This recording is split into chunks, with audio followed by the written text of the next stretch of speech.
नमस्कार दोस्तों, stock market studies में फिर से एक बार आपको बहुत-बहुत स्वागत है। तो आज यहाँ पे मैं डिस्कशन करूँगा, एक नहीं 3-3 कंपनी के बारे में और तीनों कंपनी ने बहुत शानदार न्यूज़ दिया और बहुत शानदार अपडेट दिया, जिसके चलते तीनों कंपनी रॉकेट तो बन ही चुके हैं पिछले दिनों में और कंटिन्यूअसली फ्यूचर में भी अच्छा खासा आपको तेज़ी देखने को मिलेगा। तो वीडियो को पूरा लास्ट तक देखिएगा और अभी तक इस चैनल को आपने सब्सक्राइब नहीं किया तो जरूर कर लीजिएगा। तो चलो देख लेते हैं आज के कुछ स्टॉक के डिटेल्स के बारे में। तो सबसे पहले मैं जिस कंपनी के बारे में बात करूंगा उसका नाम है आर ई सी लिमिटेड। आप सभी जानते हैं आर ई सी लिमिटेड के बारे में, जो एक पॉपुलर कंपनी है और देखा जाए तो ये एक दिग्गज पीएसयू कंपनी है, मतलब गवर्नमेंट कंपनी है। इस कंपनी का काम है फाइनेंस देना, मतलब फाइनेंस के ऊपर काम करना। तो फाइनेंस इंडस्ट्रीज में बहुत दिग्गज दिग्गज प्लेयर्स है, फिर भी इस कंपनी को ज़्यादा से ज़्यादा कंपैरिजन किया जाता है, मतलब कंपेयर किया जाता है जितने सारे पीएसयू फाइनेंस कंपनी है उनमें से आईआरएफसी है, तो उसके साथ भी इसको कंपेयर किया जाता है और भी बहुत सारे कंपनीज है। चलो मैं आपको दिखा देता हूँ। तो पिछले दिनों में 4.5 से 5% तक तेजी आया था। क्यों आया उसके पीछे कारण मैं आपको समझाऊंगा। उससे पहले कंपनी का कुछ डिटेल्स आपको दिखा देता हूँ। सबसे पहले मैं कंपनी के डिटेल्स के बारे में बात करूं तो कंपनी छोटा कंपनी नहीं है, अभी 32,000 करोड़ के आसपास मार्केट कैप बन चुके हैं। इस कंपनी के एक पॉइंट्स में आपको बता दूं। सबसे पहले इस कंपनी के ऊपर निवेश जितने सारे लोग कर रहे हैं उसको सब कुछ ठीक लगेगा, फिर भी उसका रिटर्न रेशियोज ठीक नहीं लगेगा। जैसे आप देखेंगे सेल्स ग्रोथ बहुत शानदार है, प्रॉफिट ग्रोथ ठीक ठाक है। फिलहाल के लिए इस साल में कुछ खास परफॉर्मेंस नहीं है, बाद में आपको जरूर देखने को मिलेगा अच्छा परफॉर्मेंस। तो यहाँ पे देखिए 10 साल में कितना 4% का रिटर्न दिया, 5 साल में कितना 5% का रिटर्न दिया, 3 साल में कितना 23% का रिटर्न दिया और 1 साल में 25% के आसपास रिटर्न दे दिया। तो इस तरीके से रिटर्न कम क्यों हुआ 10 साल 5 साल में, उसके पीछे कारण भी है, मैं आपको समझाऊंगा। उससे पहले आप देखेंगे तो यहाँ पे रिटर्न ऑफ इक्विटी के बारे में बात करूँ तो percentage wise return of equity शानदार देखने को मिला। कंपनी का सेल्स ग्रोथ बहुत शानदार है।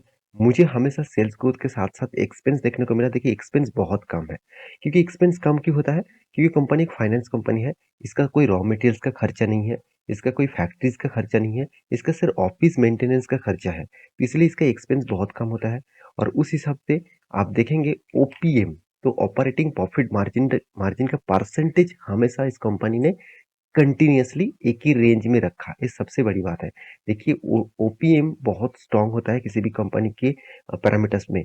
तो कंपनी का ओपीएम दिखा रहा है कि 97 से 85 इसी रेंज के अंदर ही चल रहा है, तो एक बेस्ट लेवल में चल रहा है।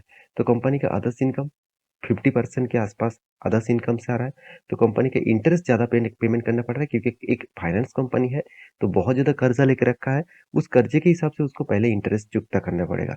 और इतना जो अपने इनकम देख, मतलब सेल्स देख लिया, तो सेल्स देखने से कुछ फायदा नहीं होगा, एक्सपेंस कम होने से भी कुछ फायदा नहीं होगा। उसको इतना ज़्यादा इंटरेस्ट पे करना पड़ा और टैक्सेस भी देना पड़ा, उसके कारण कंपनी का प्रॉफिट मार्जिन आपको कम दिखेगा।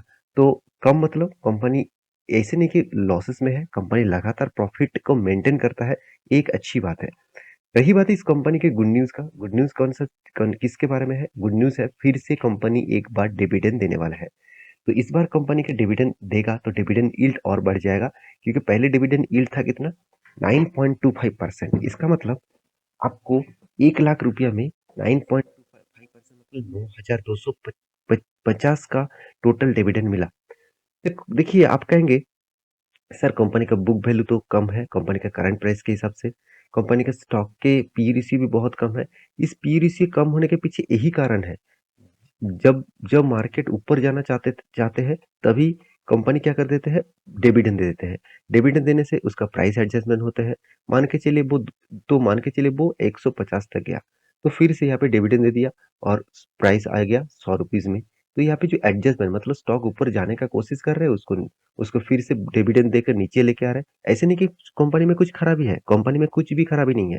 तो इस तरीके से चलते रहते हैं। गवर्नमेंट चाहते हैं डिविडेंड के हिसाब से उसको फायदा मिले, क्योंकि गवर्नमेंट के मतलब प्रोमोटर के पास ही तो 52% होल्डिंग है। तो इसका मतलब कंपनी गवर्नमेंट, एक कंपनी तो गवर्नमेंट कंपनी है, तो गवर्नमेंट चाहते हैं डिविडेंड के हिसाब से उसका अर्निंग होता रहे। तो ये एक मतलब फॉर्मूलास होते हैं। उस फॉर्मूले को मैं बहुत बार आपके सामने डिस्कस कर चुका हूँ। तो रही बात इस कंपनी का गुड न्यूज़ के बारे में जो पिछले दिनों में इतना तेज़ी देखने को मिला था, उसके पीछे एक ही कारण है, कंपनी फिर से एक बार डिविडेंड अनाउंसमेंट करने वाला है। क्योंकि क्वार्टर का रिज़ल्ट आने वाला है, उस हिसाब से देखिए तो मतलब 2023 में फ़रवरी मंथ में डिविडेंड दिया था कंपनी ₹3.5 के आसपास, तो ₹3.25 के आसपास फिर से एक बार डिविडेंड क्वार्टर 4 रिज़ल्ट आने के बाद फिर से एक बार डिविडेंड कंपनी अनाउंसमेंट करने वाला है। तो मेरे हिसाब से ये जो डिविडेंड अनाउंसमेंट है, ये बहुत अ बेस्ट अपडेट है मेरे हिसाब से। तो मैं ज़रूर कहूँगा इस तरीके से कंपनी के ऊपर आप डिविडेंड के लिए इन्वेस्ट करना चाहते हैं तो ठीक है। अगर आप रिटर्न के लिए इन्वेस्ट करना चाहते हैं तो आपको थोड़ा-सा गड़बड़ी दिखेगा। तो ये था फर्स्ट कंपनी, तो इसके ऊपर फोकस रखिएगा। सेकंड जो कंपनी है, चलो सॉरी, मैं इसका चार्ट पैटर्न दिखाना भूल गया। मैं एक चीज़ मैं तो आपको दिखाने वाला था। देखिए इस कंपनी का परफॉर्मेंस का, जब से कंपनी स्टार्ट हुआ एक ही रेंज के ऊपर फँसे हुए हैं। इसका कारण क्या है मैं पहले आपको डिस्कस कर चुका हूँ। हाँ, इस रेंज को बार-बार, इस रेजिस्टेंस को बार-बार तोड़ने का कोशिश कर रहा है।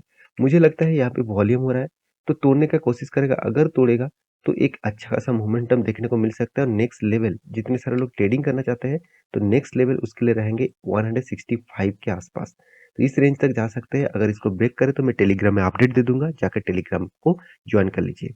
सेकेंड जो कंपनी है उसका नाम है टाटा मोटर्स। टाटा मोटर्स ने पिछले दिनों में धमाका कर दिया, 5.5% के आसपास तेजी देखने को मिला। उसके पीछे कारण कौन सा है मैं आपको बता दूं। यहाँ पे कारण यहाँ पे डिस्कस किया गया द इकोनॉमी टाइम्स के ऊपर, तो पूरा क्रेडिट में इकोनॉमी टाइम्स को दूंगा अच्छा खासा एक न्यूज पब्लिश करने के लिए। तो टाटा मोटर्स क्या क्या यहाँ पे न्यूज लेके आया, आप देख सकते हैं टाटा मोटर्स लगातार धमाका करते जा रहे हैं। Tata Motors share jump over 8% as global wholesale race. देखिए ग्लोबली मार्केट में देखा जाए तो यूएस हो गया, यूके हो गया, जर्मनी हो गया, रसिया हो गया, तो इस तरीके से कंट्रीज के ऊपर टाटा मोटर्स खुद की गाड़ियां बेचते हैं। और वो भी कौन सा गाड़ियां, सबसे ज्यादा इसका लग्जरी जो गाड़ियां है लैंड रोवर्स, और देखा जाए तो और जगुआर, तो ये दोनों कंपनी सबसे ज़्यादा सेल आउट अभी कंपनी कर चुके हैं। तो कंपनी क्वार्टर 4 रिजल्ट आने से पहले ही एक रिपोर्ट पिछले दिनों में आया था कि कंपनी ने 8% जंप दिखाया ग्लोबली मार्केट में, और वो भी होलसेल रेंज। तो मतलब कंपनी का जो प्रोडक्ट है वो होलसेल, मतलब कंपनी खुद का जो गाड़ियाँ हैं उसको इतना ज़्यादा बेचा इस बार, तो जो 8% का तेजी देखने को मिला। तो यही एक पॉइंट है जिस पॉइंट के कारण से स्टॉक में एक बूम देखने को मिला। क्योंकि देखिए आप कहेंगे सर इसमें क्या 8% ही तो मतलब ज़्यादा सेल हुआ है, इसमें क्या बड़ी बात है? ऑब्वियसली जहाँ पे ग्लोबली मार्केट में बाकी कंपनीज़ मतलब कोई सेल ही नहीं कर पा रहा है, जो प्रॉफ़िट तो दूर की बात, सेल्स 50% तक भी गिर चुके हैं। उस टाइम टाटा मोटर्स जैसे कंपनी 8% तक सेल का ग्रोथ किया, इसका मतलब कोई ना कोई तो पॉजिटिविटी ऑब्वियसली माना जाएगा। तो मेरे हिसाब से एक बिग अचीवमेंट है। टाटा मोटर्स जिस तरीके से कमिटमेंट किए थे 2030 के अंदर-अंदर उसका डेप्थ जो है वो कम करेगा। मुझे लगता है वो डेप्थ धीरे-धीरे करके कम होगा। तो रही बात इस कंपनी के कुछ इन्फॉर्मेशन का, देखिए कंपनी की सबसे बड़ी बात क्या है, कंपनी कितना भी इनकम कर ले उसको नेगेटिव में क्यों जा रहा है? क्योंकि कंपनी के पास सबसे ज़्यादा डेप्थ है। अराउंड अराउंड 5.52% का डेप्थ है। बहुत ज़्यादा डेप्थ होने के कारण इस कंपनी का प्रॉफिट मार्जिन लगातार नेगेटिव में जा रहा है। तो कंपनी देखिए सिर्फ खुद के बिजनेस के ऊपर नहीं, अदर्स बिजनेस के ऊपर भी इन्वेस्टमेंट करके रखा, तो इसीलिए कंपनी को अदर्स इनकम भी यहाँ पे देखने को मिलता है। तो कंपनी में एक पॉइंट्स में आपको यहाँ पे बता दूं, कंपनी के सेल्स में कुछ कमियां नहीं है, सेल्स कंटिन्यूअसली मेंटेन हो रहा है। उसके साथ एक्सपेंस को भी कंपनी कंट्रोल में रखे है। अगर कंपनी का कर्जा नहीं होता कंपनी प्रॉफिट में होता, तो कंपनी का कर्जा होने के कारण, मतलब कर्जा लेने के कारण कंपनी का इंटरेस्ट ज्यादा पेमेंट करना पड़ा। उसके साथ कंपनी का डिप्रिसिएशन खर्चा भी बहुत ज्यादा है, क्योंकि इसका रॉ मटेरियल्स का बिजनेस है तो डिप्रिसिएशन का खर्चा होगा ही। तो उसके चलते कंपनी का प्रॉफिट मार्जिन नेगेटिव में जा रहा है। पहले देखिए कंपनी प्रॉफिट करते थे, 2018 तक कंपनी ने प्रॉफिट दिखाया, उसके बाद कंपनी आज तक प्रॉफिट नहीं दिखाया, लगातार लॉस किया। अभी धीरे धीरे करके देखिए 28 करोड़ के आसपास लॉसेस करते थे, आज 11 करोड़ बना। पिछले ईयर 2023 में दिखा रहा है 3700 करोड़ के आसपास है। इसका मतलब कर्जा धीरे सॉरी प्रॉफिट धीरे धीरे मतलब माइनस में, वो प्रॉफिट जो दिखा रहा था वो प्लस में आ रहा है। तो मैं जरूर कहूंगा टाटा मोटर जैसे कंपनी के ऊपर फोकस रखिए। इस कंपनी में फ्यूचर में पोटेंशियल आपको जरूर दिखेगा, क्योंकि इस कंपनी जितना प्रॉफिट हाथ खाता में दिखा रहा है उतना प्रॉफिट कैश में भी हाथ में आ रहा है। तो इसलिए देखिए इन्वेस्टर भी इस कंपनी के ऊपर भरोसा करते हैं, कंटिन्यूसली इस कंपनी के ऊपर इन्वेस्टर भी टिके हुए हैं। रही बात इसका चार्ट पैटर्न की, चार्ट पैटर्न में आपको पहले ही बोल चुका हूँ, इस ट्रेन लाइन के ऊपर अगर ब्रेकआउट करे तो एक अच्छा खासा मूवमेंट दिखेगा। तो ब्रेकआउट तो किया है, तो मैं यहाँ पे एंट्री नहीं लेने वाला, मैं यहाँ पे रिट्रेसमेंट देने के बाद फिर से अगर रिवर्सल करेगा तो मैं एंट्री लूँगा, क्योंकि यहाँ पे ये रेंज इसका सपोर्ट बन चुके हैं। तो आप भी इस तरीके से टेक्निकली चार्ट पैटर्न जानना चाहते हैं तो टेलीग्राम में जाकर ज़रूर जॉइन करिए। तो इसका अपडेट मैं बार-बार आपको देता रहूँगा। तो लास्ट जो कंपनी है, जो है मुथूट फाइनेंस।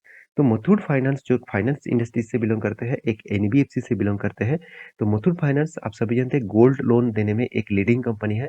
तो इस कंपनी के ऊपर एक बहुत बड़ा अपडेट आया। वो अपडेट क्या है? कंपनी 220% का टोटल डिविडेंड पे आउट करने वाला है। आप कहेंगे सर 220%, इसको देखकर खुश मत हो जाना। 220% क्यों है? कंपनी एक्चुअली डिविडेंड देने वाला है हर शेयर में 22 रुपीज करके। तो आप कहेंगे सर 220 रुपीज क्यों? क्योंकि इसका फेस वैल्यू 10 रुपया है। इसके साथ आप 10 मल्टीप्लाई करेंगे तो आपके परसेंटेज आएगा 220 मतलब परसेंट के हिसाब से आपको डिविडेंड मिलेगा। तो कंपनी का डिविडेंड का जो डेट है आप देखेंगे 2023 में 18 अप्रैल में आपको डिविडेंड मिल जाएगा। तो आप इस कंपनी के डिविडेंड चाहते हैं तो एक दिन पहले आप खरीदारी कर लीजिएगा। तो इस कंपनी के डिटेल्स वीडियो आपको चाहिए तो मुझे कमेंट करिएगा, और मेरे इस वीडियो से आपको कितना इन्फॉर्मेशन मिला तो मुझे जरूर कमेंट करना। आपके पास कौन सा शेयर है वो भी मुझे कमेंट कर सकते हैं। मिलते नेक्स्ट वीडियो में। तब तक के लिए अच्छे से रहिए, अपने ख्याल रखिए। Bye bye.